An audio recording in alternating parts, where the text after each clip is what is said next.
Now to more breaking news tonight out of Springfield. Stewart Weldon will serve 3 life sentences in prison. Weldon pleaded guilty to murdering 3 women back in 2018. Their bodies were discovered in and around his property on Page Boulevard. Western Mass News reporter Matt Satilli joins us live outside the Roderick Ireland Courthouse with more. Matt? Chris and Jordan, a lengthy and complex case here in Western Mass that made national headlines has finally come to a close. Stewart Weldon will serve 3 consecutive life sentences in prison. Court orders that you be confined at MCI Cedar Junction for the term of your natural life. Stewart Weldon, the man behind the real-life House of Horrors in Springfield, sentenced to prison, 3 consecutive life sentences, 1 for each of the women he now admits to killing.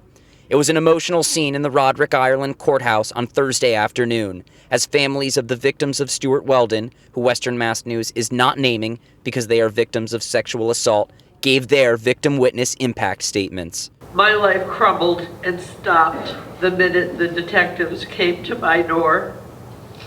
I'll never forget those moments. Every day I am haunted by memories and images. I will never be whole again.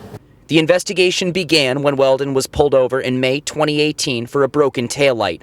Officers spotted a woman in the car with visible injuries who said she had been abused and held captive by Weldon. A lengthy investigation followed, resulting in 3 female bodies found in and around the Page Boulevard home where Weldon was living. Hamden District Attorney Anthony Gallooni commending all involved in closing this monumental case after Weldon surprisingly pleaded guilty on Tuesday. This kind of plea is extraordinary and rare and avoids the tremendous resources involved in trying this kind of case and any risk involved in a post-conviction process. Surviving victims of Weldon and families of the deceased victims speaking out, relieved that justice is served and Weldon is behind bars. I know my sister. She was a fighter, and I'm sure she put up one heck of a fight. I cringe at the last moments of her life, but I have determined for the sake of the loving victims and families with us today that this will be a day of celebration, not retribution. For I believe that good always trumps evil.